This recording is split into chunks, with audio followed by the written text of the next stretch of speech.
Nakikita nyo ba kung nasan yung mga mantis sa loob? Syempre hindi, nagkatago sila eh. So magpapakain tayo ng mga mantis today. Hindi lang dalawa, kundi apat mga lodi. Pagsabay-sabayan na natin yan.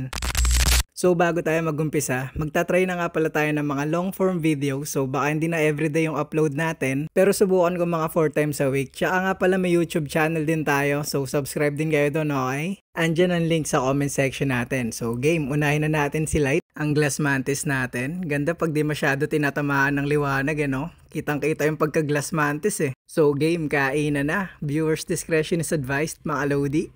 Napatingala agad oh. Ayan, naninimbang gamit antena. Masyado ba malayo? Lapit natin sa strike zone niya.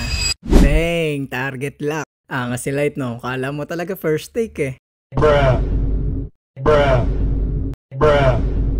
Pero at least to make down pa din, di ba? Pero ganun talaga, minsan mahirap, di lagi Pasko. Pero speaking of first take, etong kasunod na tatlo, legit. Etong deadlift mantis natin na si Pickle, kailangan pala nasa enclosure lang para di siya umaarte sa ipis. Ilalapit ko pa lang ha. Bang! Grabe! Ganun lang pala technique sa yung hinamunggal ka. Ayaw lang palang nilalabas ng enclosure, ba't di mo kasi sinasabi agad eh. Next natin tong dancer, pati springtail, kinakanana eh, gutom na to. Wala pa rin nga pala tong pangalan, so bigyan nyo na, promise pipili na ako. Basta wag lang ipo, meron na tayo nun dati. So bago ka kumain, sampitik muna dyan. You know, di makukompleto ang isang video mo nang di ka sumasayaw eh. Okay na yon game, bigyan na natin. Dahan-dahanin lang natin at sanay sila nang nilalapag ko lang eh, ngayon inaabot ko na eh. Nasa enclosure kasi eh.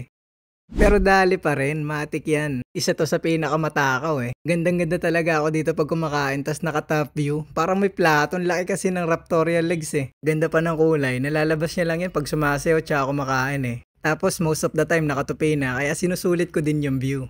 Last but not the least, ang jeweled flower mantis natin. Wala pa rin tong name, pati enclosure wala pa. Tamang kahoy-kahoy ka lang muna para aesthetic pa rin, di ba? So nung dumating sa atin to, akala ko pre-molt na kasi parang puputok yung abdomen sa laki. Pero day by day lumiliit, kaya kailangan niya ng follow-up. Bigyan na natin siya. So first takedown niya sa page, kaya galingan mo ha.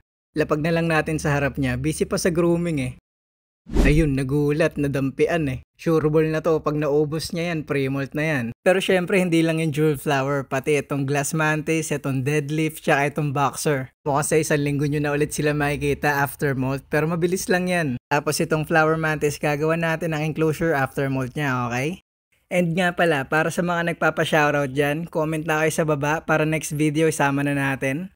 Di ko kasi magawa yun nung short videos pa tayo at 90 seconds lang yun eh, ang hirap ipasok eh. Pero sa susunod, ipasok na natin, okay? So, yan na lang din muna para sa mantis feeding session natin for today mga lodi. Bye-bye!